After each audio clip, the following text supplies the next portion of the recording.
우리의 믿음을 어디에 세울 것인가가 참 중요한 문제인 것 같습니다. 여러분의 믿음을 지금 어디에 세워놓고 계십니까?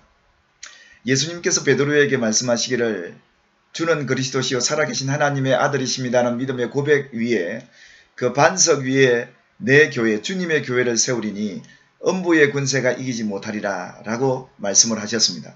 그것은 곧 이 베드로의 신앙 고백, 예수 그리스도가 과연 누구신가를 고백하면서 그 믿음 위에 주님의 교회 곧 성도의 신앙을 세워갈 것을 예수님께서 우리에게 말씀을 하셨기에 이 반석 위에 세운 교회야말로 흔들리지 아니하고 영원히 승리할 것이며 든든히 서가게 될 줄을 믿습니다.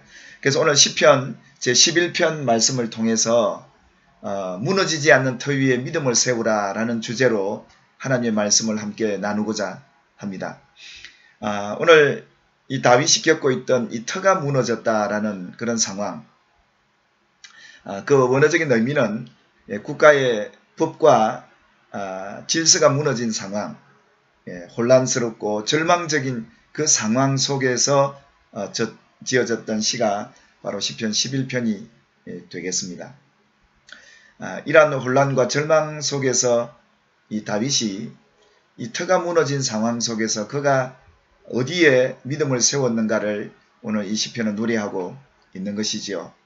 그러면서 이 터가 무너진 상황 속에 일어났던 그 일 속에 1절 말씀에 내가 여호와께 피하였거늘 이라는 말씀을 하고 있습니다. 그렇습니다. 터가 무너진 상황에서 우리가 할 수 있는 것은 하나님을 찾고 하나님께 피하는 길밖에 없는 것입니다. 이것이 바로 믿음이죠. 세상의 모든 질서가 무너지고 그동안 내 인생을 안정감 있게 만들어졌던 그런 기관과 법들이 무너지면서 혼란과 무질서와 또 절망적인 상황으로 다시금 일어날 수 없는 그런 상황에서 우리가 선택할 수 있는 길은 여호와 하나님을 찾고 그분께 피하는 길만이 여인이 할 수 있는 최선의 선택이라 믿어지고 생각이 됩니다.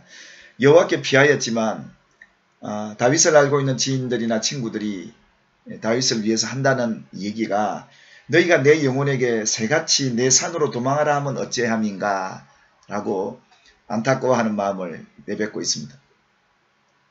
이런 터가 무너진 상황임에도 불구하고 하나님께 피하여 있는 다윗을 향해 다윗을 알고 있는 다윗을 위하는 사람들이겠지요.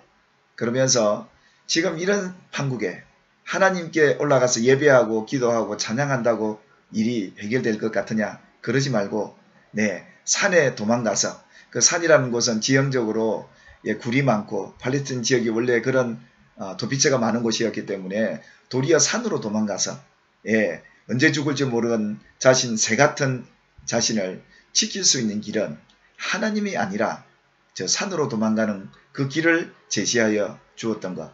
이것에 대해서 이 시인은 어찌함인고 안타까워하고 있다는 것을 보게 됩니다. 그렇습니다. 우리 인생이 흔들리고 우리 안정감이 무너지고 다시금 인생을 새롭게 시작할 수 없는 그런 절망적인 상황에서도 그 문제의 해답을 하나님 외에 세상에서 찾는다는 것이 얼마나 어리석은 일인가를 오늘 시인은 이렇게 어찌함인고라고 안타까워하고 있는 것이지요. 혹시 여러분들 가운데 여러분이 이런 터가 무너진 상황 속에서 다른 이가 이런 제안을 할 때 흔들리지 않고 여호와께 피하는 믿음의 성도들과 형제자매들이 될 수 있기를 주님의 이름으로 축복합니다. 그뿐이 아니라 악인들은 활을 당기고 화살을 시위를 먹이고 마음이 바른 자를 어두운 데서 쏘려하는 그런 상황입니다.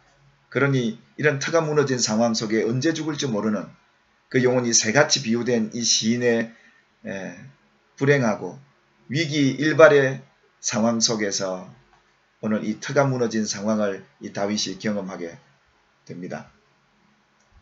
그때 이 다윗이 이런 터가 무너진 상황에서 그의 믿음을 하나님께서 다시금 세우려 하는 모습을 보게 됩니다.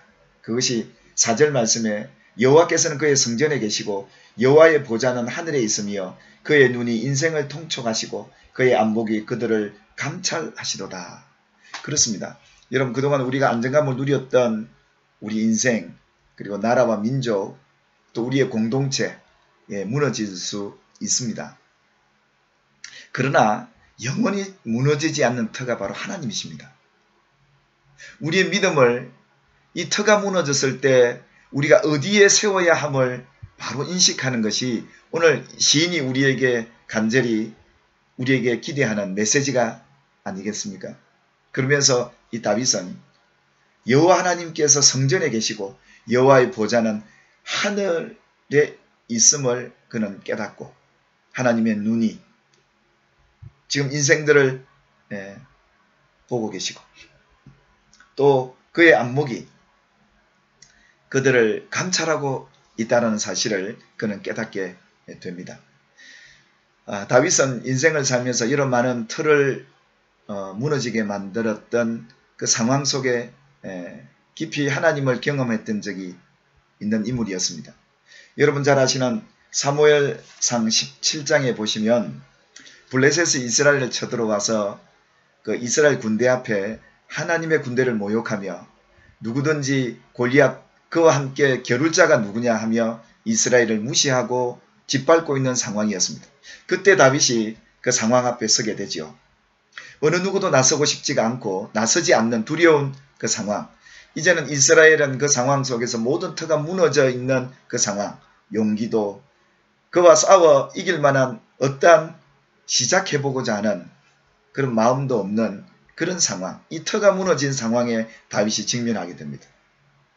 그런데 이 다윗이 왕에게 간청해서 자신이 이 골리앗 앞에 서서 하나님이 계심을 온 땅에 하나님의 계심을 나타내고자 하는 그런 요구를 하게 됩니다.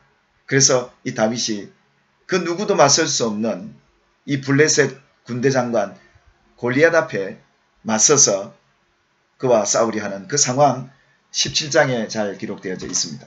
그가 블레셋에게 이렇게 외치죠. 다윗이 블레셋 사람에게 이르되 너는 칼과 창과 단창으로 내게 나오거니와 나는 만군의 여호와의 이름 곧 네가 모욕하는 이스라엘 군대의 하나님의 이름으로 내게 나아가노라 하면서 오늘 여호와께서 너를 내 손에 넘기시리니 내가 너를 쳐서 내 목을 베고 블레셋 군대의 시체를 오늘 공중의 새와 땅의 들 짐승에게 주어 온 땅으로 이스라엘의 하나님이 계신 줄 알게 하겠고 라고 선포합니다. 그렇습니다. 터가 무너진 이스라엘 상황 속에서 이 다윗은 이 무너진 터 위에 그 믿음을 세웁니다.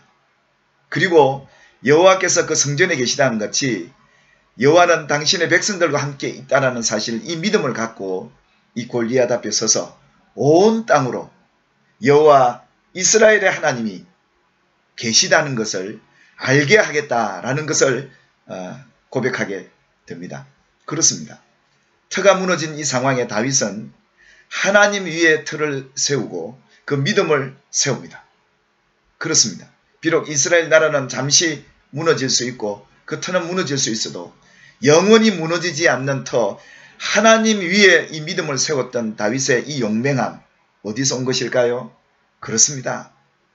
영원히 무너지지 않는 터가 하나님이란 사실 그 하나님이 여호와의 백성들 곧 성전에 계시다는 그리고 하늘의 보좌를 펼치시고 모든 인생을 통촉하고 계시고 감찰하고 계시는 하나님의 눈이 보고 있다는 이 사실을 믿고 있는 이 다윗으로서는 무너질 수 없는 영원한 터 하나님 위에 그의 믿음을 세워서 그 터를 다시금 세우게 되는 회복하고 다시 시작하게 되는 이 역사를 이루었던 것처럼 사랑하는 여러분, 여러분의 삶의 인생에 때로는 이런 질서가 무너지고 안정감이 무너지고 도무지 다시 시작할 수 없는 절망의 시간이 오실 때 이제는 영원히 무너지지 않는 터 위에 여러분의 믿음을 세우셔서 오늘 다윗의 이 믿음의 고백이 저와 여러분의 고백이 되기를 주님의 이름으로 축복합니다. 그래서 하나님께서는 오늘 이 다윗을 향해서 여호와를 피하는 그에게 이 승리를 안겨주셨던 것처럼 그 틀을 다시 세워주었고 또 하나님은 정직한 자에게 그 얼굴을 뵙게 하셨던 것처럼 오늘 여호와께 피하는 이 다윗을 하나님이 승리케 하시고 놀라운 다시금 회복을 맞게 하시고 하나님의 얼굴을 배울 수 있었던 이런 은혜가 저와 여러분의 삶 가운데서도 일어나기를 주님의 이름으로 축원합니다.